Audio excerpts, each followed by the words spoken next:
is such a grudge match between the two, and I think we shouldn't keep them waiting any longer. So without further ado, let's go into the draft. Right, coming into this draft between the side of Impunity and Infamous, I must say both of these teams are rather equal in terms of macros and micros. Micros definitely, I mean, in a competition at this particular level, everyone has to be on point with all their starter stepping skills and all the micromanagement at the end of the day. So jumping into draft, we'll be seeing a Lara being banned out followed by a Grey. So we will see no healers in this from the current meta in this particular matchup.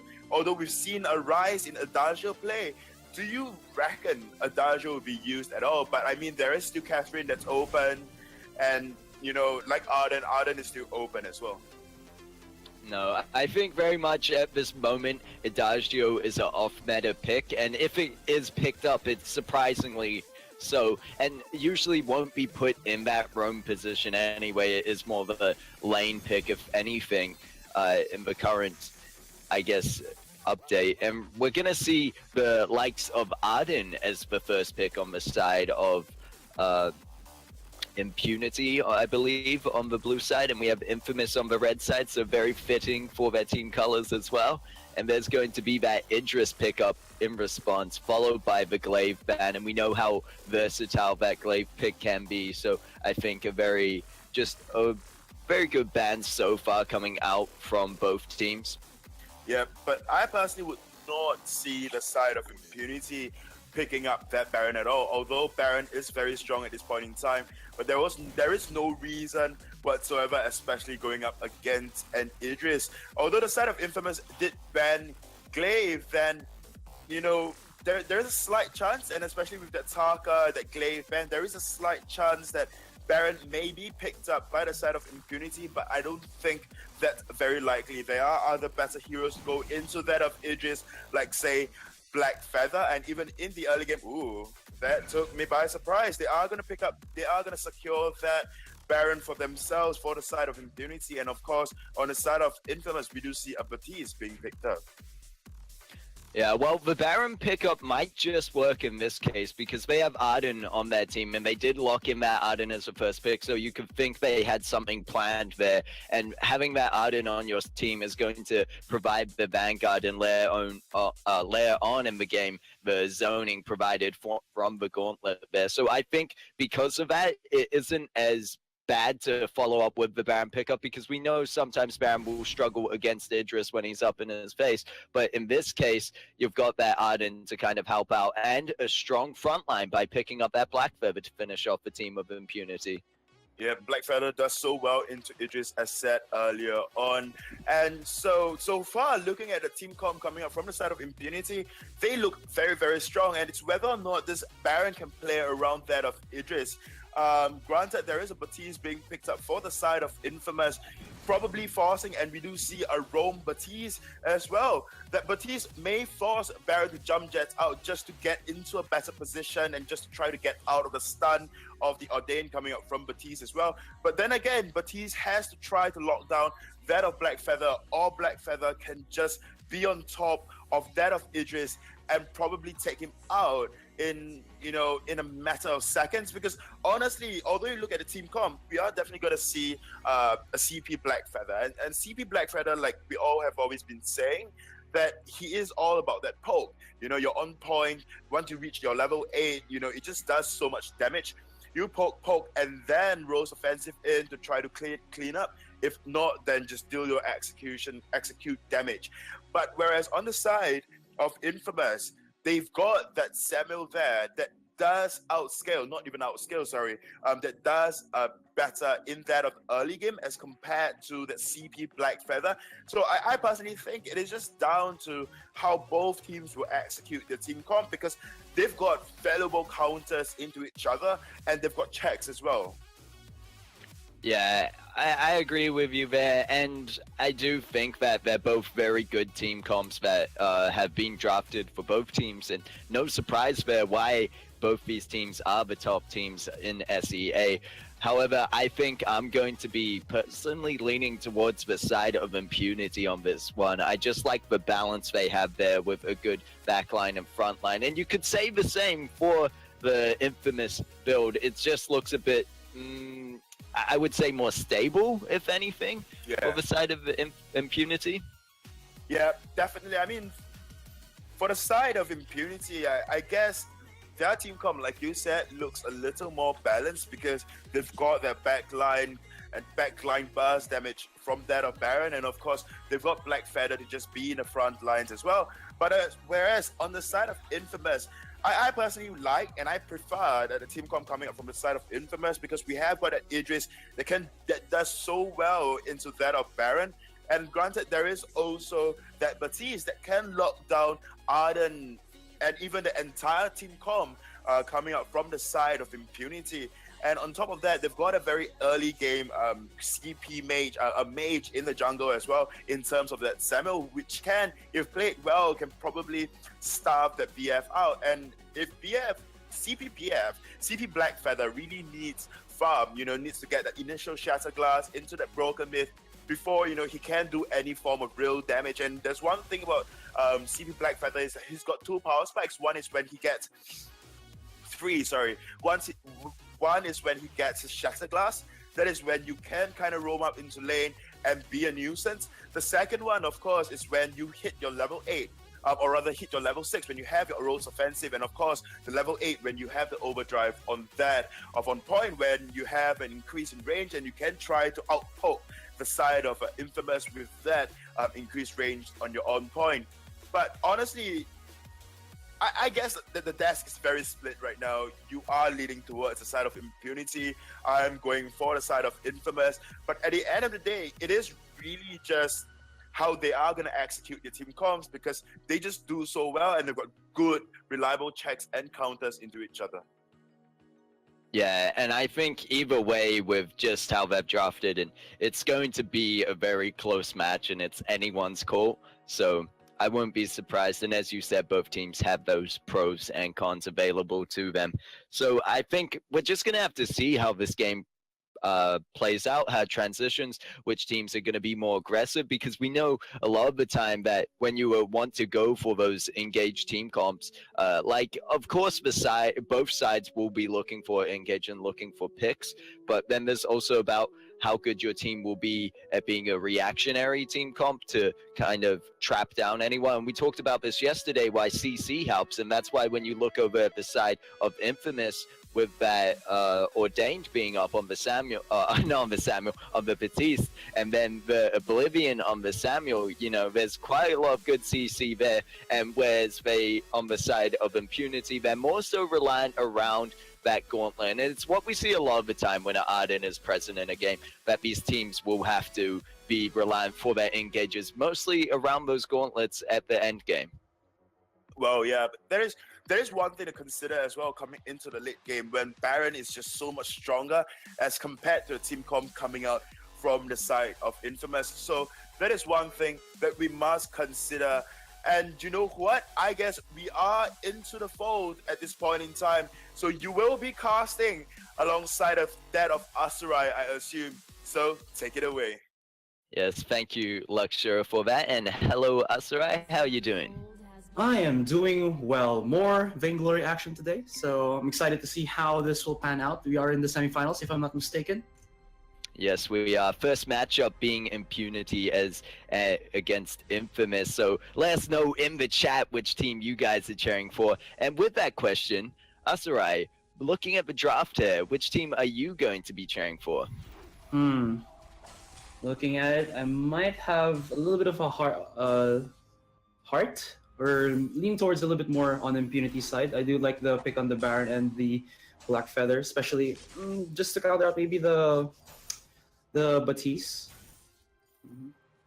Yeah, I know that Luxure and I were both very split on this one as well. I was personally leaning more towards the Impunity side, but I can definitely see the strengths coming out of Infamous. And I think either way, Yeah. with how it's going to be, it's going to end up being a close match, if anything. And we've kind of got to see how these teams are going to play, which one wants to be more of the aggressor, and who can kind of take that flow and lead into the mid game. First time we're going to be seeing an Arden actually played out in this weekend of Vainglory action. So, kind of curious how, the Gauntlet is going to provide that synergy with the Baron as this game progresses on. Bottom Trent will actually be taken by Impunity, or rather by Infamous there.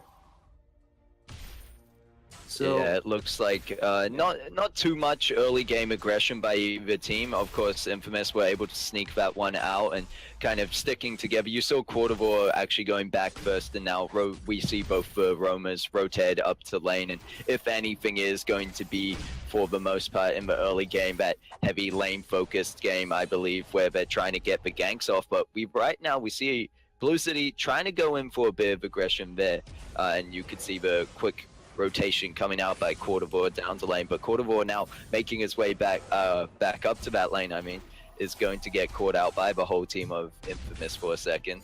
yeah, DefQ does have the barrage. He'll also be able to use his regular attacks just to go for that AoE damage, but Infamous, they want to go for the three-man push into the lane, although I don't know if this is actually enough to go for the siege. Quarterboss can actually dive in a little bit, but take a bit of damage. It's going to be ordained to keep him in place rather. And Blue City nowhere near, as he was actually in the base buying off his items. DefQ, I think he is 20 CS to the 28 of Spaghetti. Yeah, so Spaghetti at this moment with a bit of a lead, and you could see Infamous with quite a bit of harass up in that lane, and I think that is cause to having that Batiste on SNK, being that Roam Batiste there, is still able to put down quite a bit of harass just with the bad mojo and pushing you back. And then the Chakram's coming out as well. So Baron being a bit slower moving, he has a bit of trouble dodging those. But it's what I said in the draft phase, that we're going to be seeing, it's not so bad that they picked up the Baron in this case, because as long as Quartervore is able to be up there in the lane to help him out, they should be all right. But once again, we see Infamous with the three-man push up in this lane, really trying to put down some early pressure on this turret.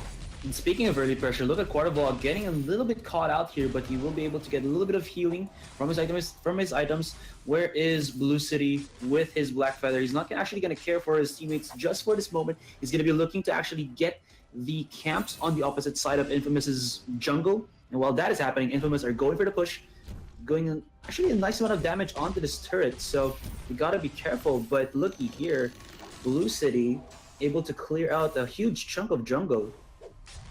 Yeah, Blue City able to steal some farm there, and you can see it put him slightly ahead of Uni in the jungle, now sitting at 26, and Uni meanwhile back on 22, so slightly ahead, especially taking those back camps. That's really going to be worth for him, because they're the camps that give you the most gold, and not sure in terms of experience, but I know they're definitely most valuable in that, which looking for these early items is going to help out. I imagine Blue City might just be going for a Shatterglass first, but we'll have to see as he dives in.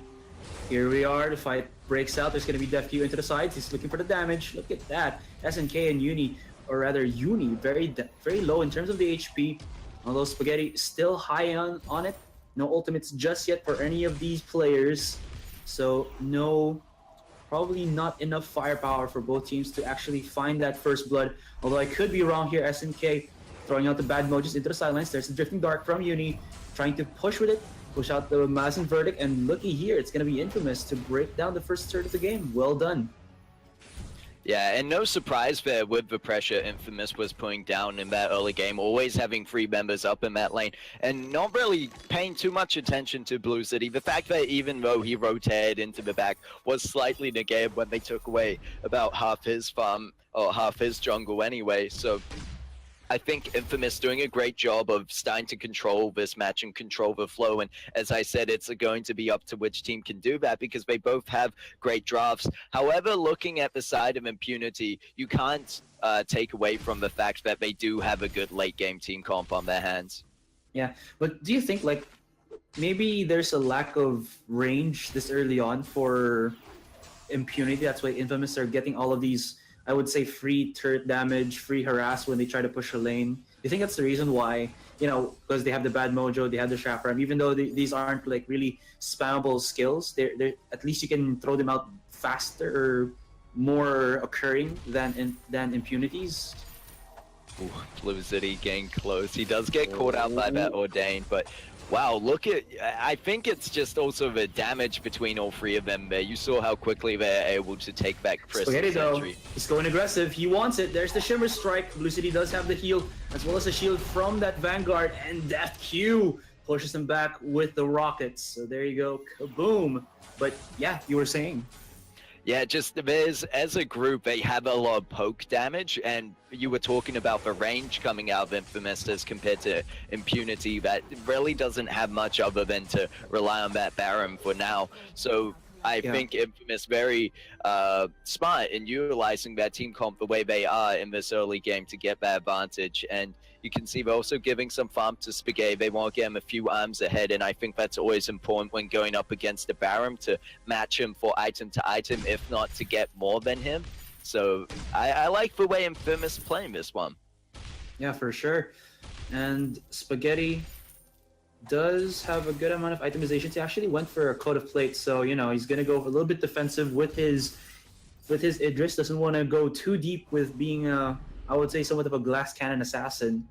So, but he has the space to do so. He has 96 farm at the moment, over to 61. We're 7 minutes 38, and that is way past the 10 CS per minute mark there. And you can tell because, as before mentioned, Uni is giving a bit of this farm over to Spaghetti because Uni making do with the Eve and just putting in those long shots.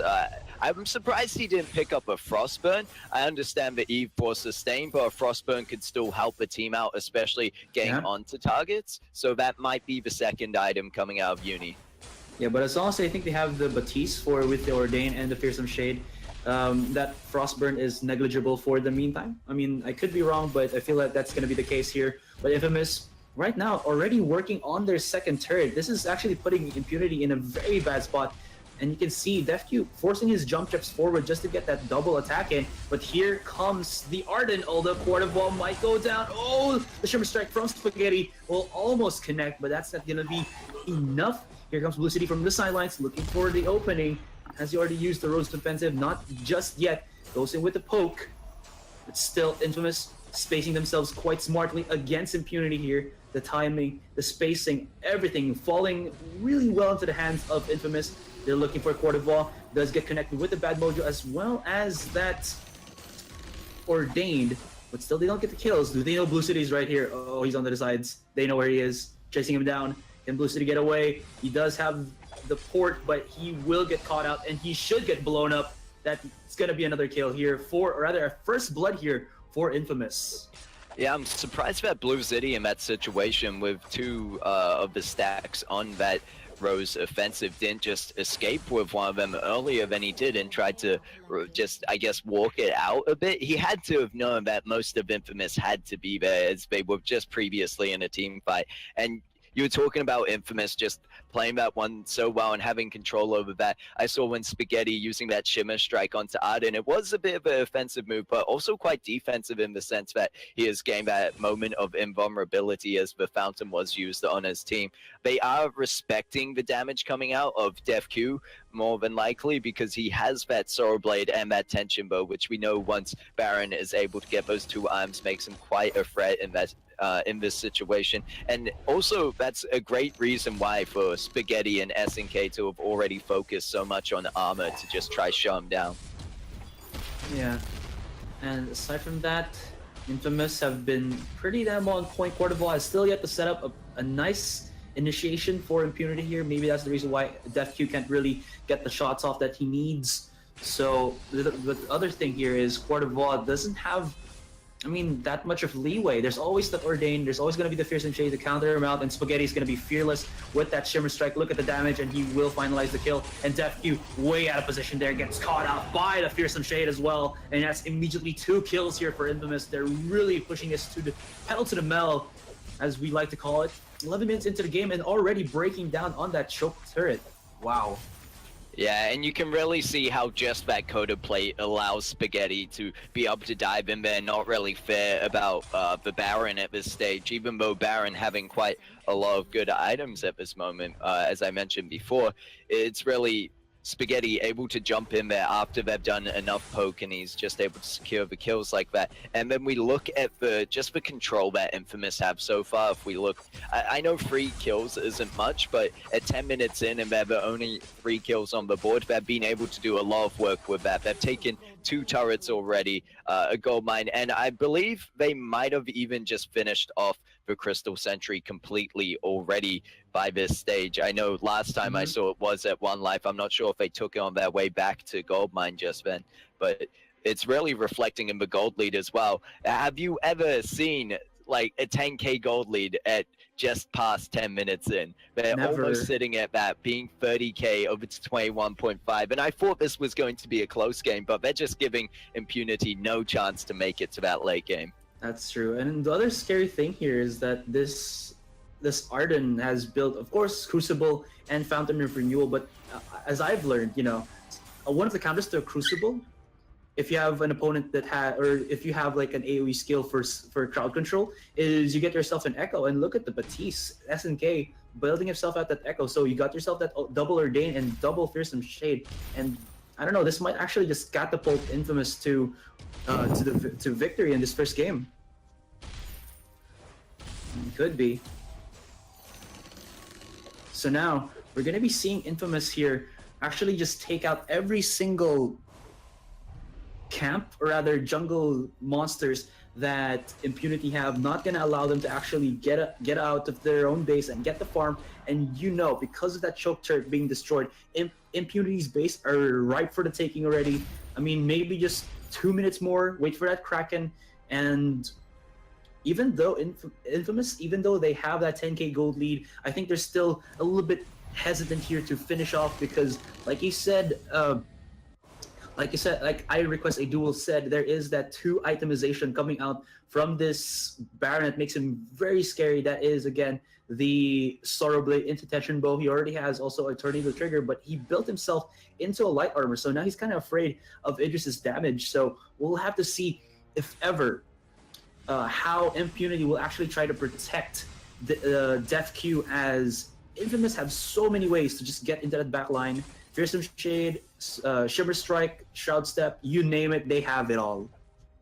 Yeah, and I think that's really what's shutting down Impunity at this moment. And if I was in Death Q's shoes, I think it'd almost be better to really go for more, I guess, crit damage and hope for the late game, rather than going for taking up a slot with only such a small defense I am at this stage.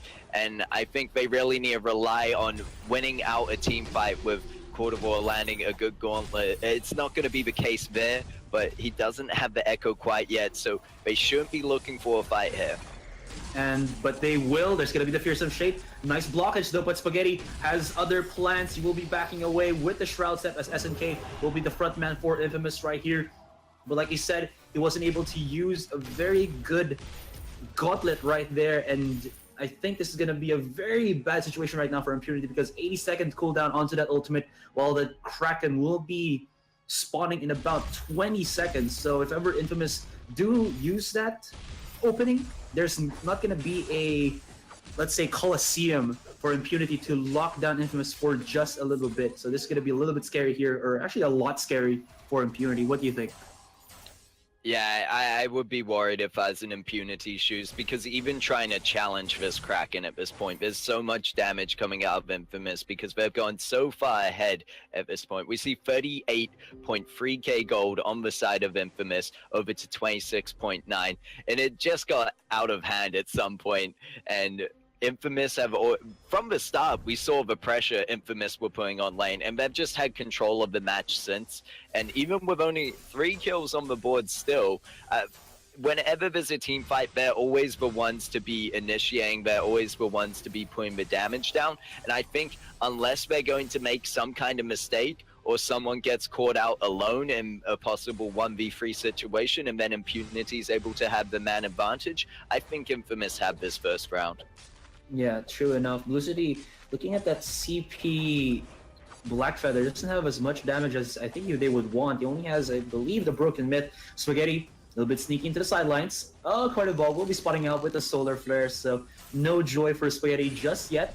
Although Uni might actually have something else to say as they start off with their Dane. Quarterball has to back off. There's going to be usage onto the Gauntlet, but Quarterball will not get away. Where is Blue City? He is at the backline once more. Will SNK actually spawn him out? That's going to be a no. Although Kraken will get started. Quarterball 20 seconds before he responds, and I don't know if they can stop this objective from being taken. No, it looks like they can't, and if they do, they're definitely risking their lives to do so. Maybe it would be worth at this point just to buy them some more times to try get some more items, but yeah, there's no way that Impunity were able to contest for that Kraken, and they're just going to have to try their best there. Quarter War is now back up on the fold, and they're just going to have to try their best to defend against Infamous's Siege right now. I mean, but can they really? This looks like a... Well, in hindsight, it is a 4v3, but with all of the items, it feels like it should be more with Infamous having such, like you said already, or like we saw already, a 12k gold lead 17 minutes in, and Impunity were very dried out in terms of how they can actually get the farm or even get a win in. Quart of War on this Arden has been lackluster, and with that in mind, Infamous are looking to close out with the Kraken. So, well, without further ado, let's start a Kraken. Gonna be charging down. FQ doing his best on that backline there. Actually finds a kill. And there you go. Spaghetti, 1v1 situation against Black Feather. Who will win? Is it going to be Black Feather or is it going to be Blue City? Or rather, sorry, is it going to be Black Feather or is it going to be the Idris? I think it's going to be the Idris. Blue City had to go for the Rose defensive, try to number out. Spaghetti wants the quarterback, he wants the ace, and there you have it. That's going to be our first game with, well, Infamous winning this one decisively, 1-7 in terms of the kill scoreline. So, my goodness, that was a very quick game. I request a duel. Yeah, I'm surprised Infamous didn't actually finish out sooner with just the damage they had there. You could see towards the end, DefQ did end up selling that defense and decided, I think he knew the right idea was to go for all that damage. And yeah, just a very convincing win for the first match of today by Infamous. But thank you for casting alongside me. I'll bring Luxura in to talk a bit more about that match with me. Hello, and thank you for that introduction.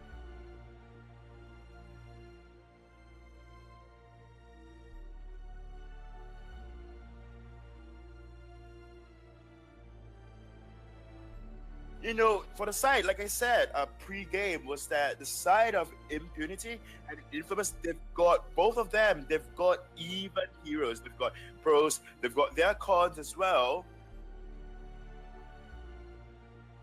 They've got pros and cons, both of their team comps, but of course, I did say as well that, you know, the side of Infamous has just got the more robust, stronger team comp coming into this game, and we do see as well that, you know, the side of Infamous, they weren't at all focused on getting kills. We only got first blood, say, about 10 minutes in, and it was just an immense game to watch, and I don't know what Infamous, or rather the side of Impunity, could have done that game, because all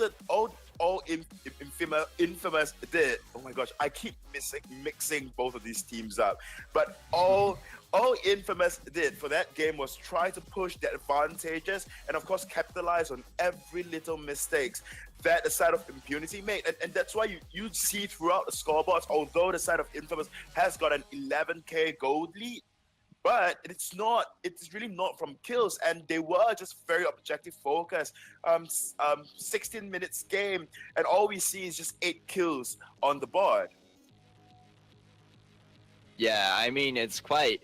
it is quite strange for a match like that with so much damage being thrown around for so little kills to actually go through. However, we did just talk about the control in every fight that Impunity, that Infamous had him from the start. Now I'm doing it. Now I'm getting the teams mixed up as well. But yeah, I think that when you say you're not too sure about what Impunity could have done, I think it's because in the early game, we didn't really see Blue City roaming up to the lane enough to help a team. It's always a 3v2 situation in favor of Infamous, and I think they really started to fall behind there. And from that stage up to game, the first turret began the snowball of Infamous's first match. But with that, we do have the second draft ready. So without further ado, let's go into the draft.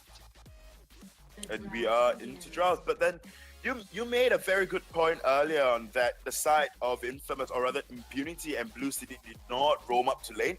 Problem with having a CP Black Feather is that you are rather weak in that of the early game. So even if you do roam and go up into lane, there isn't much you can do, especially up against a Samuel that can poke you from afar. So on the side of Infamous, we do see Alara being banned out, and with that, Impunity will ban out that Grace, and picked up would be that Idris once again for Infamous. Yes, and so in response to that, we know how powerful that Idris pickup is. And actually, last time we saw Impunity deciding to go for Arden as their first pick, with a few other strong picks being on the table. They did end up with the Baron on that team, but it just wasn't the right pick in that situation. We said it might have worked out with the Arden if they were able to keep him alive, but the dive coming out from, and I believe the poke just on the side of Infamous, was too strong. But here's the first pick I do agree with for no reason whatsoever. It's going to be that Sky picked up on the side of Impunity. I hope they can make it work. I guess Sky is a much better pickup as compared to, say, a CP Black Feather, because Sky, you generally do scale well, even in the early game into the late game. So honestly, if you think about it, then it is much better as compared to Blue City, putting Blue City on that CP Black Feather. Anyways, we do see Ataka being banned out. I'm not surprised, once again, if Impunity do want to settle for that Baron with that Taka being banned out, they are going to go for that Baptiste. A very good pick on their part, probably, and definitely I think going to be that Rome Baptiste that Infamous run the previous game. Yeah, and no surprise there seeing the Baptiste pickup, and I'm actually more surprised that we didn't see a Baptiste ban in that situation. And here's going to be Samuel once again picked up, and for good reason there. They can really finish that team comp off with whatever they like. I think we could see Catherine to go alongside the Idris in terms of a gauge comp, that or a possible Lance for Rome. Well, it's either that or I don't know. They could settle for triple range. I think in this scenario, Adagio is currently very strong, but yeah, I mean, Catherine will be the more meta pickup at this point in time. So just to deprive Catherine away from the side of Infamous, that would be a good pick. Or they can just really run that Rome Adagio. They are going to go for that Black Feather. Okay. Wow. This is looking interesting coming out of the side of Infamous with that Idris, Samuel, and Black Feather pickup. I'm kind of thinking we might see a Black Feather roam, if anything. Yeah, we might be seeing that. And there is one thing about Black Feather roam is that, as a carry, Black Feather provides a lot of utility, especially with the Rose Trail and the ability to chase. And probably this is what Infamous really want to get at if they put this Black Feather on the roam. Because, and also the execute damage that you have, although it does scale with weapon power, but the base damage is rather high. And the fact that you are invulnerable or invincible when you are using a Rose offensive does very well against, say, a Catherine, a Baptiste, and in fact a Sky as well. So we might see double Crystal, if not, then a weapon Sky. Okay, the draft coming out from both teams right now, it's rather peculiar, not seen as often, because I was assuming that Baptiste will be placed on the Crystal, on the roam, so they can have a better laner. But it's not looking like it's the case. Yeah, I mean, very interesting picks is what I'm going to call them coming up from both teams. Whether we will see a double CP comp come out of the side of Impunity there with that Sky Baptiste, and of course the Catherine to finish off as the Roma, it's really questionable at this stage. And I think more than likely, I'm going to stick to earlier on what I said about the Black Feather being that roam for the side of Infamous. But looking at these two comps, do you have anyone that you see as a clear winner? Well, I personally think, and I really like the team comp coming up from the side of Impunity this time, just based on the amount of CCs. But at the end of the day, I guess if Infamous can play their team comp right with that Idris, with that Black Feather, and that Samuel, they've got a much early and better early game as compared to the side of Impunity. Especially if Impunity do decide to run double crystal, then they might be in for a hard time in that of the later games, because Idris can just jump on top of you and just take you out almost immediately, whereas they got no answer for that of Idris besides and barring, of course, that Batiste that can fear some shade Idris away, but not when Idris is in either carries or even Catherine. Yeah, and I agree with you there. It's just really, I'm gonna have to hear what Asarai has to say when he comes on to talk with me about this. But before then, I suppose we're still waiting for a few people to join in here. And with that, I really want to give it to Infamous with just how well they played last time, and I believe they can play the team comp they've chosen well this time. I know previously I was saying Impunity would win, but just seeing that first match and how well Infamous controlled it, I think I'm going to have to give it to Infamous for this second round. Yep, I have to agree with you. I am on your side this time. So Dask is not split for the first time in a very long while. We do see Uni picking up that Black Feather, so it's a definite, definitely Uni will be going on that roam Black Feather. Now the question really is, will Impunity be running double crystal? Or if not, then gonna put Sky on that weapon power carry, in which we do see ZefQ on Sky. Anyways, to talk with you about this match and just help us figure out what may be going on, we have Asarai, and I request Drew. Take it away. Yes. Hey, what is up, my players? Halcyon folders? I don't know how you call them. Halcyon folders. We call them plebs, scrubs, many things. But other than that, we call them our lovely guests and viewers for today's match. We are in the second match between Infamous and Impunity. Infamous taking that first match, and something interesting going into this one is you'll realize SNK is playing on that Samuel, making the roam of Infamous being that Samuel pick instead of what we were expecting to be a Black Feather roam.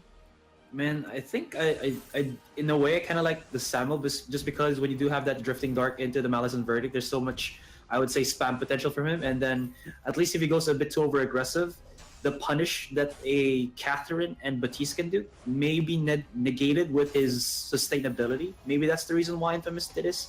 I could be wrong though, but I feel like that's a valid reason why. Yeah, and I don't know if we'd see it in terms of like the Roma. I don't know if they'd pick up maybe a Frostburn on that Drifting Dark to help slow them down with that, because otherwise you really aren't utilizing the kit of Samuel. As you said, you would prefer to see the Samuel in a jungle position just to be able to pull out that poke. So I am a bit disappointed myself as well, but also interested to see how Infamous are going to make this one work.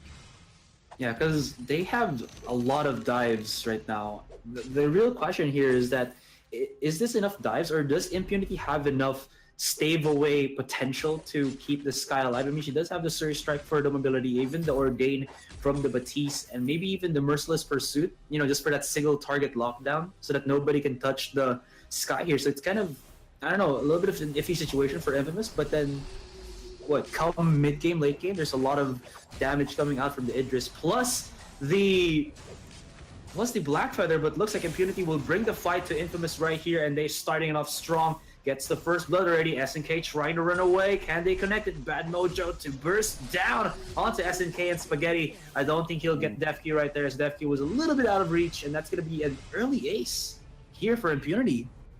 Yeah, and I'm just wondering how this is going to go if it goes into the late game and both teams are fairly even. Then I'd surely give it to Infamous just because they have the balance of weapon power and CP. But we look over at the side of Impunity, who are running a double crystal comp, and you know how I always feel whenever it's double weapon power, double crystal power. I just feel that in the late game you are open to a lot of risk of just the enemy only has to build one defense item, and either in that can focus on more offensive items or just build double the amount of defense that they usually would for a single type. That's true. I mean, you would want to go for as many types as possible. You know, the variations would make it so that, like you said, opponents will have to choose either to go for defense against CP or WP, weapon powered. But for now, looks like Impunity are on a very good start, 3-0.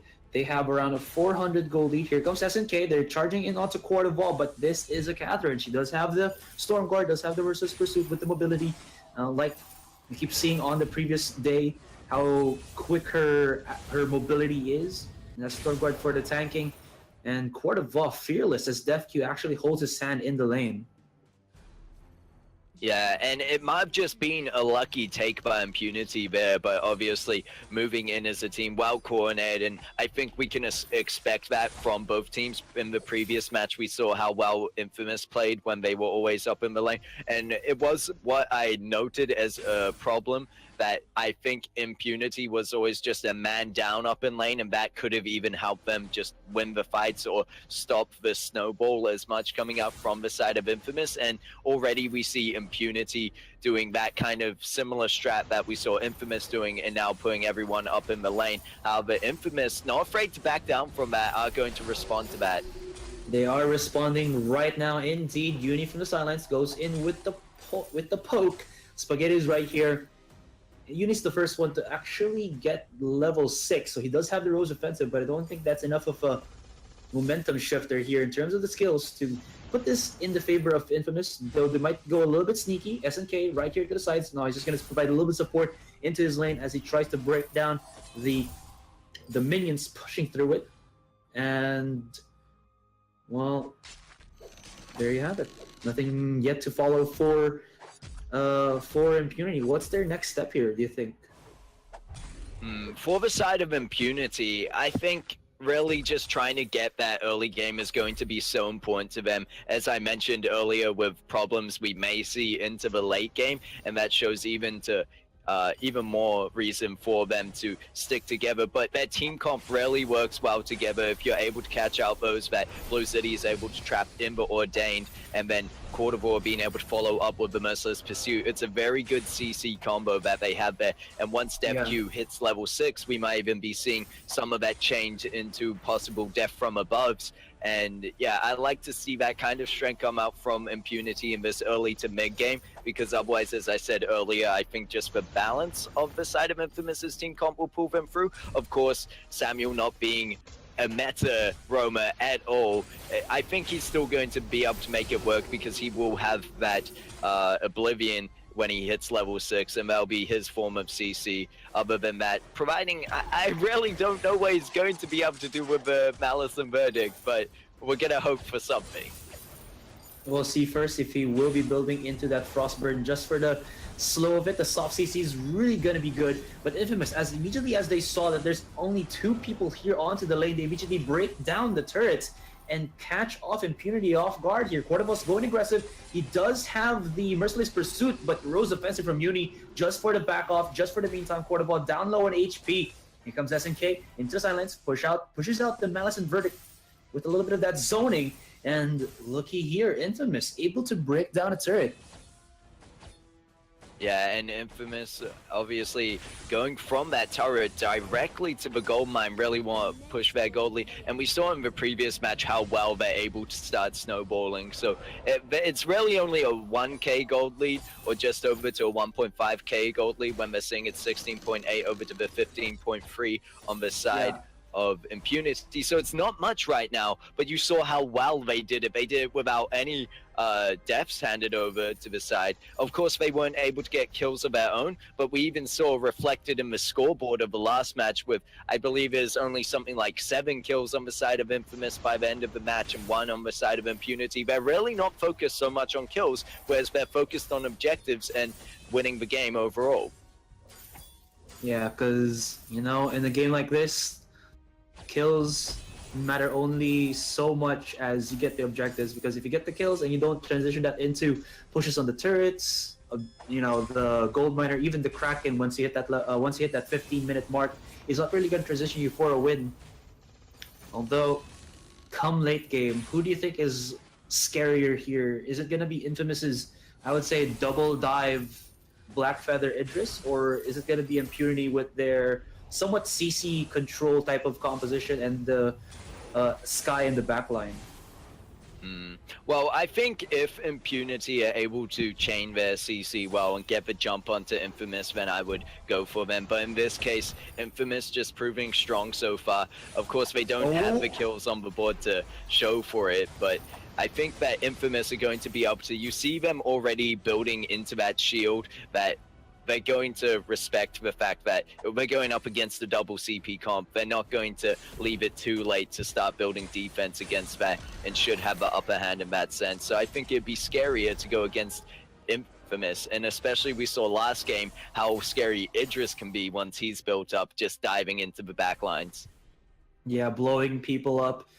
So with that, like you said, shields all across the board. A nice exit strategy there for Infamous. Even though they got pushed back, they were very low in HP. They still went to the jungle here of Impunity, a little bit fearless, and got, I think, a couple of jungle camps. So that's pretty good from them. Like you said, objectives all day long here for Infamous, and they're starting to a little bit get away from this game. Like a while ago, they were around 1k gold lead. Now they're starting to rack around 2, and they're getting a bit more comfortable putting Impunity into the lane, looking for the fight, because they know that they can dive. If they can spot out DefQ, he might not be protected enough by Quart of War. Here's the death from above, but it's not going to connect at all. DefQ pushes out the forward barrage. Here comes Quart of War into the sides, already put down his blast tremors. So a lot of the ultimates here for Impunity were already used. Prism Shade is just off of cooldown right now, but is that going to be enough here? I'm not sure just yet.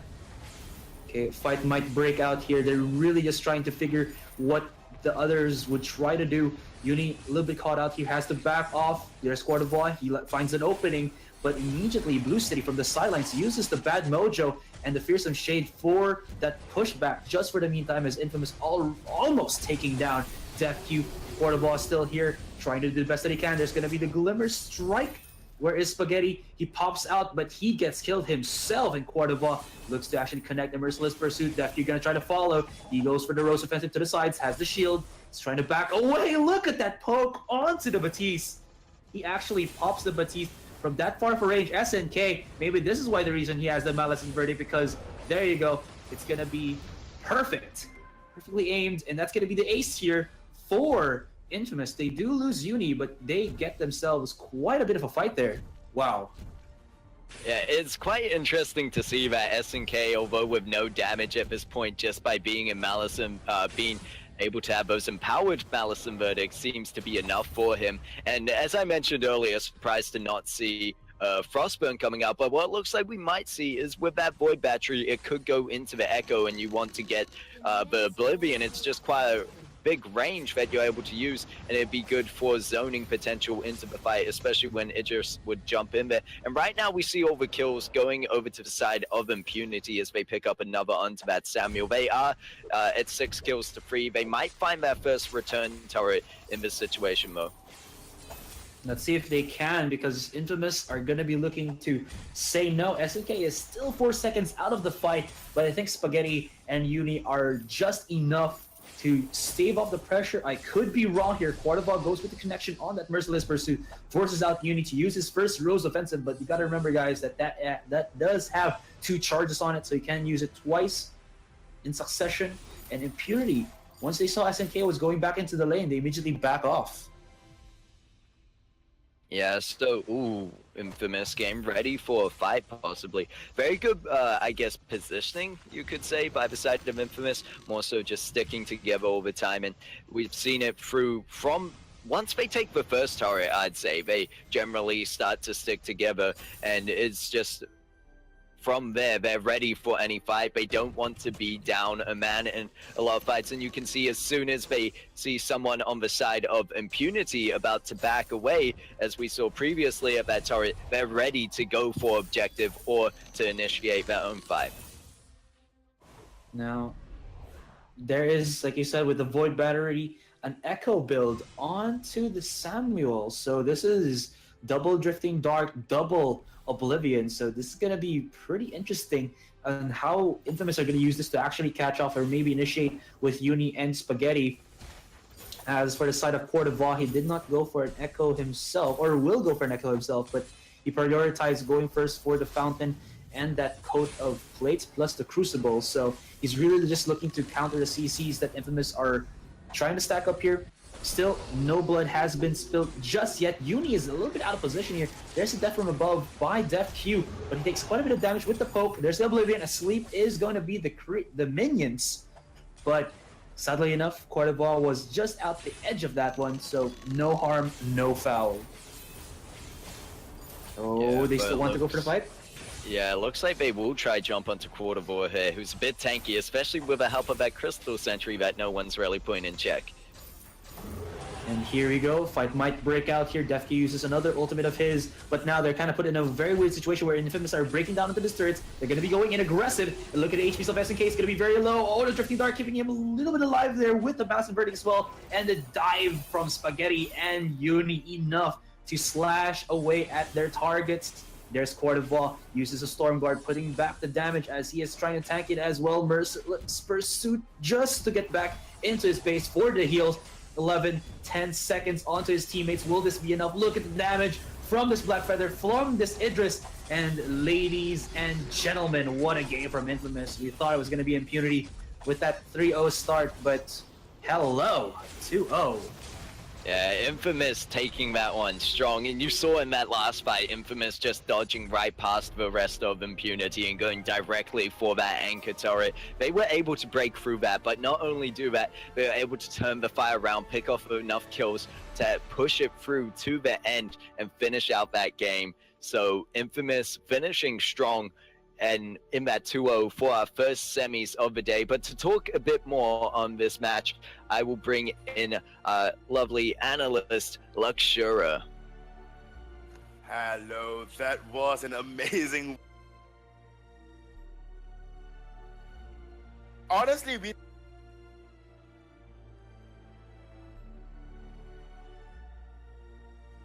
Then, of course, carry, but that wasn't the case. That wasn't the case. Is it now? Okay, so that wasn't the case for this matchup at all. We do see SNK going for that roam, the Captain Samuel, and of course Uni on that CP Black Feather, and they did astoundingly well. Let's all be honest right now.